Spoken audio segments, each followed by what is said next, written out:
Hello and welcome to Newscentre. With me, Parikshit Luthra. There were several unprecedented situations, mainly the COVID pandemic, that have reversed the global human development by 5 years. This is what a United Nations report has said. For the first time, human development has declined globally for 2 years in a row. 9 out of every 10 countries registered a decline in their Human Development Index score in either 2020 or 2021. To make things worse, the report's outlook for 2022 is grim due to the impact of the Russia and Ukraine war on energy and security. India's decline in human development mirrors the global trend.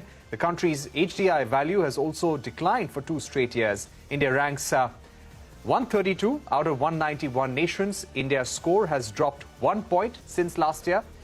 India continues to be in the medium human development category. The UN report attributes this drop to a slump in life expectancy from 69 to 67 years. However, there may be a silver lining. The impact of gender inequality on human development in India is lower compared to other nations. The report also says that India is bridging the human development gap between men and women faster than the rest of the world. Let me go across to our special guest this evening. We're joined by UNDP's India representative, Shoko Noda. Shoko, thank you so much for joining us here on CNBC-TV18. Give us a sense of how the pandemic impacted the Human Development Index with reference to India.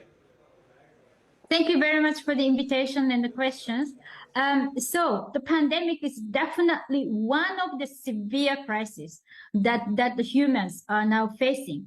Other crises such as climate change and war, and these crises are all global. It's not localized, so it is impacting human development across the world.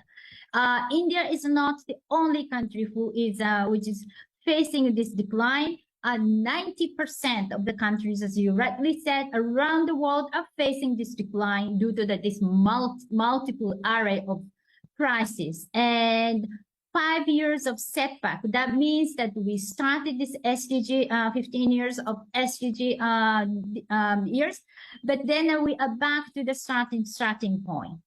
2/3 of countries have faced a drop in life expectancy. 95% have suffered the income decline. And as I said, India is not an exception.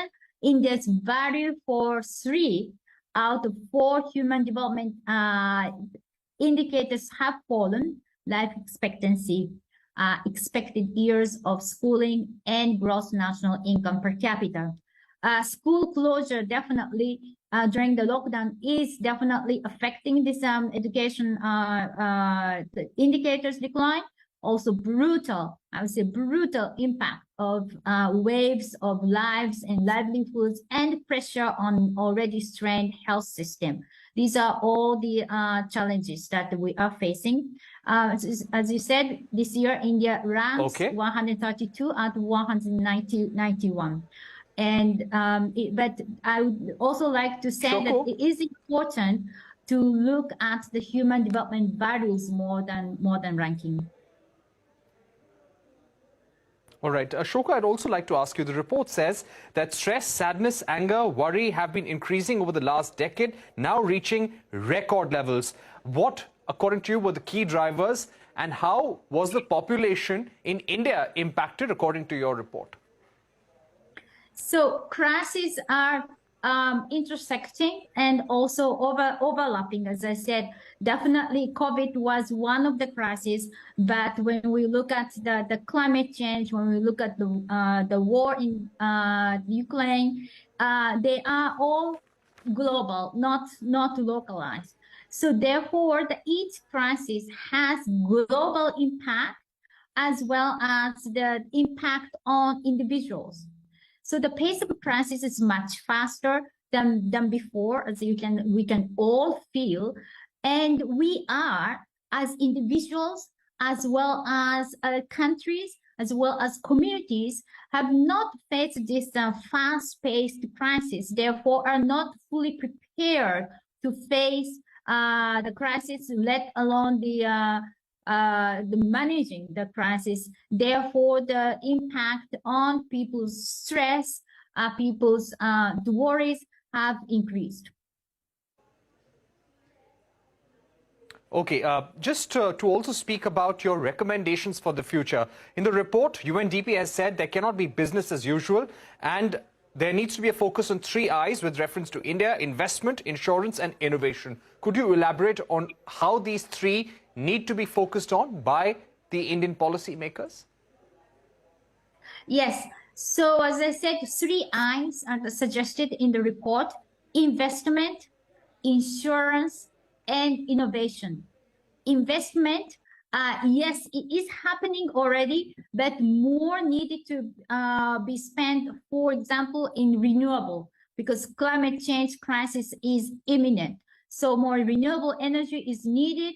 Also, more investment on disaster management. I know, again, the government is already working on it and it has good capacity, but we still need to have more, the robust capacity. And then, of course, investment in health sector, because this pandemic is not going to be the first, but we may have more pandemics.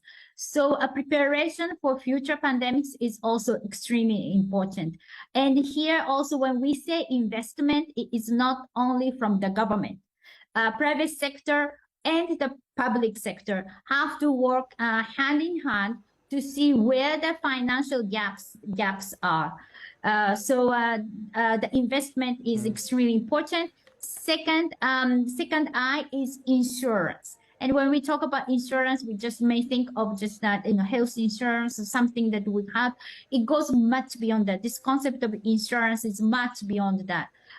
It is about, so basically, social protection to absorb shocks at individual levels, and then also to support the most vulnerable groups, such as women, but also other vulnerable groups. And India has a number of those policy schemes, social protection schemes, and I think that worked very well during the pandemic, and that needs to be expanded and also strengthened. Innovation is the third. All right, Shoko. Yes. Yeah, Shoko. Shoko, you've also spoken about in the report how Sri Lanka, China, Bangladesh, Bhutan have scored above India in the Human Development Index. On what parameters did they score above India? As I said, that the scoring is not always or ranking is not always the best way to compare countries. I think we do need to look at the Human Development Index itself. Each country, you mentioned some countries, but each country has its own challenges as well as strengths.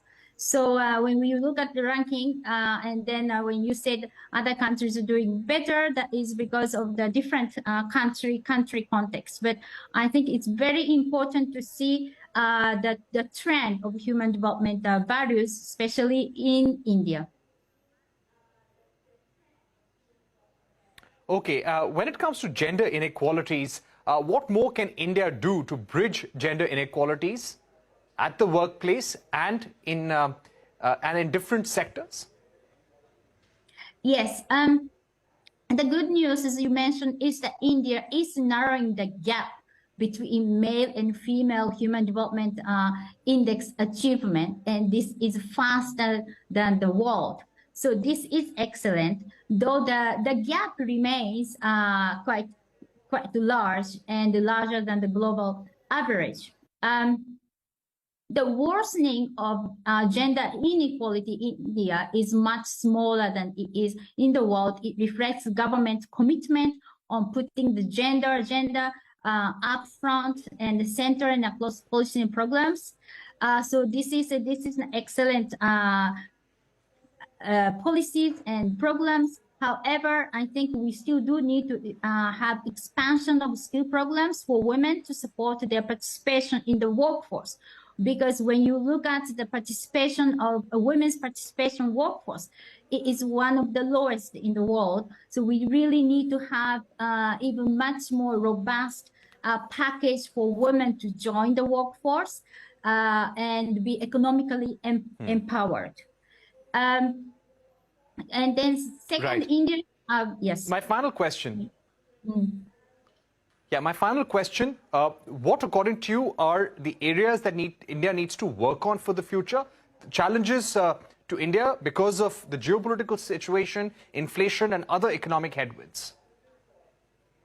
I think India should focus on, as I said, inequality that includes gender, but to support other vulnerable groups, because it is very important to have, how to say, the very healthy population. So, for example, the health investment in health is extremely important. And India, for example, has already brought a very innovative way to support the population to get vaccination. India is spearheading that digital space. And for example, the COWIN is like the globally flagship program that the UNDP was very pleased to be part of the partner with.